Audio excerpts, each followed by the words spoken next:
بسم الله والصلاة والسلام على رسول الله وعلى آله وصحبه ومن اهتدى بهداه، ما بعد. سلسلة سير الصحابة رضي الله تعالى عنهم، سيرة الصحابي الجليل الشهيد عمرو بن سعيد ابن العاص بن أمية بن عبد شمس بن عبد مناف بن قصي القرشي الأموي. أمه صفية بنت المغيرة ابن عبد الله بن عمر بن مخزوم، عمة خالد بن الوليد بن المغيرة. أسلم رضي الله عنه قديما بمكة، ولكنه أسلم بعد أخيه خالد بقليل. هاجر الهجرتين إلى الحبشة وإلى المدينة هو وأخوه خالد بن سعيد، وقدم معا على النبي صلى الله عليه وسلم.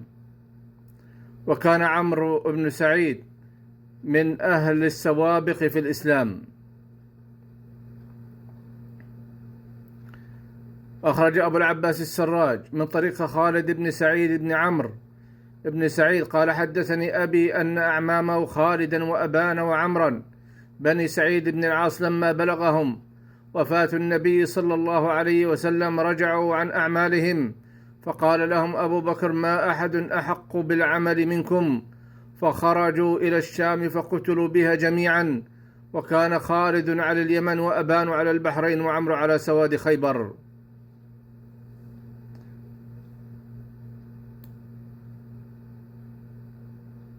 استعمله رسول الله صلى الله عليه وسلم على قرى عربية منها تبوك وخيبر وفدك.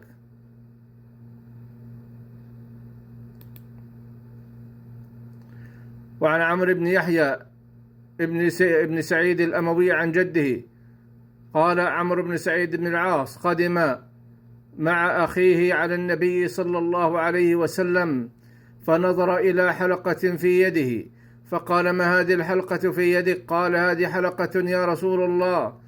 قال: فما نقشها؟ قال: محمد رسول الله. قال: أرنيه. فتختمه رسول الله صلى الله عليه وسلم فمات وهو في يده، ثم أخذه أبو بكر بعد ذلك فكان في يده، ثم أخذه عمر بن الخطاب فكان في يده، ثم أخذه عثمان بن عفان فكان في يده عامة خلافته حتى سقط منه في بئر أريس. وعن أم خالد بنت خالد قالت: قدم علينا عمي عمرو بن سعيد أرض الحبشة بعد مقدم أبي بسنتين، فلم يزل هناك حتى حمل في السفينتين مع أصحاب رسول الله صلى الله عليه وسلم، فقدموا على النبي صلى الله عليه وسلم وهو بخيبر سنة 7 من الهجرة. فشهد عمرو مع النبي صلى الله عليه وسلم الفتح وحنين والطائف وتبوك.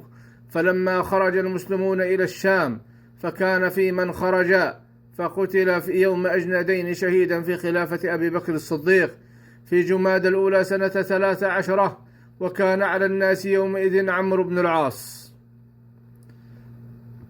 استشهد عمرو بن سعيد رضي الله عنه يوم أجندين. قال أبو حذيفة: مررت يوم أجندين بعمرو بن سعيد وهو يحض المسلمين على الصبر، ثم حملوا على المسلمين فضرب عمرو على حاجبه، فقال عمرو بن سعيد: ما أحب أنها تأتي قيس توهن من معي، إلا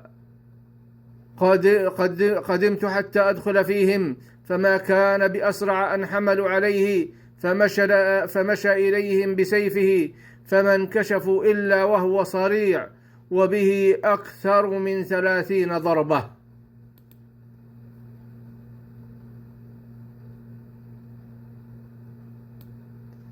فرضي الله عن عمرو بن سعيد ورضي الله عن الصحابة أجمعين، والله تعالى أعلم.